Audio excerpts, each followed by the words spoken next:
En zo opende een van de vrijwilligers de tentoonstelling vol wat uit de containers. Het maakt mensen bewust maken van de ramp en uw consumptiepatroon. Maar het is ook een bedankje aan al die vrijwilligers die de troep opredden.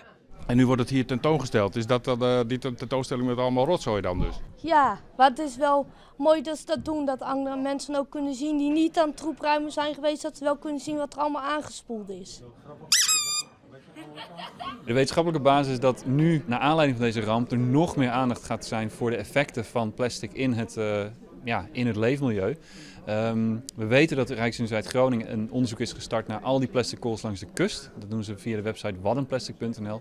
Maar wij zelf zijn ook bezig met de afdeling marine biologie van de Universiteit Groningen om onderzoek te doen naar het plastic in de magen van zeehonden. Wat vind je het gekste wat erbij zit? Ja, de piepschuim. Omdat dat heel lastig is om al die kleine stukjes op te ruimen.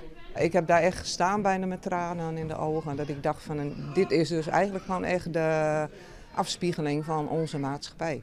En als je dan bedenkt dat er dagelijks containerschepen met al die rotzooi op en neer varen.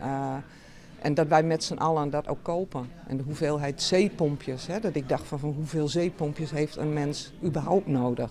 De gehele omvang heeft op mij in ieder geval heel veel indruk gemaakt. De dieren hebben er last van, hè? Ja.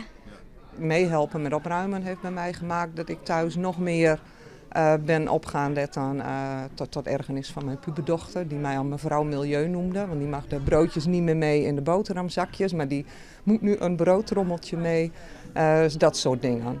De expositie wordt uitbreiden met nog meer kwart en met kennis die het opdienen wordt.